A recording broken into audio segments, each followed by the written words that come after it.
Mr. Chair. Ms. Frazier, how long has the agency had the responsibility of overseeing licensing for daycare providers? Mr. Chair and Senator Koran, I believe it's since 1987. Okay, so for a long time. Sorry, Mr. Chair. So for a long time, what I'm always troubled with is we're beginning to look at, or we're starting to discover, or we're going to try harder, and I like this bill a lot. I like the full documentation and that we have due process and rights for the child care providers. I'm less concerned that it may be difficult for you to implement, but I absolutely think we should have a written opinion that a licensed daycare provider can hold as proof that this decision has been made. And again, we have to remove the opportunity that the opinion changes based on who they talk to on any given day.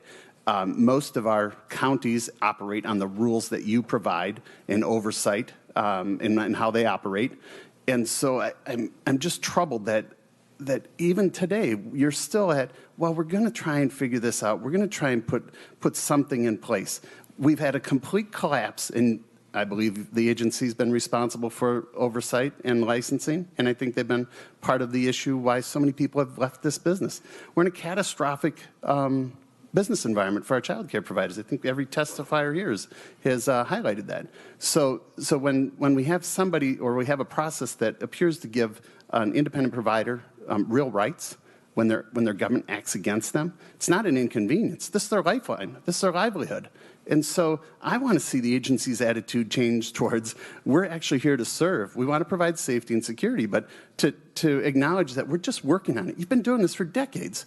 And so I think the attitude has to change and to fully recognize the challenges which you've imposed on the entire process. And I want to see a can-do attitude that, yes, we want to document a chain of activities that provides due diligence and process for every person who has been accused of a violation or whatever that is, because this really affects their livelihood. And so I would really like to see the agency acknowledge that it's been your sole responsibility. And we can't wait for another 3 years about how we'll get better. It needs to start now. So I think we need to do something different, and I'd like to hear new ideas from the agency, not the providers fighting for their livelihood on a daily basis. So thank you.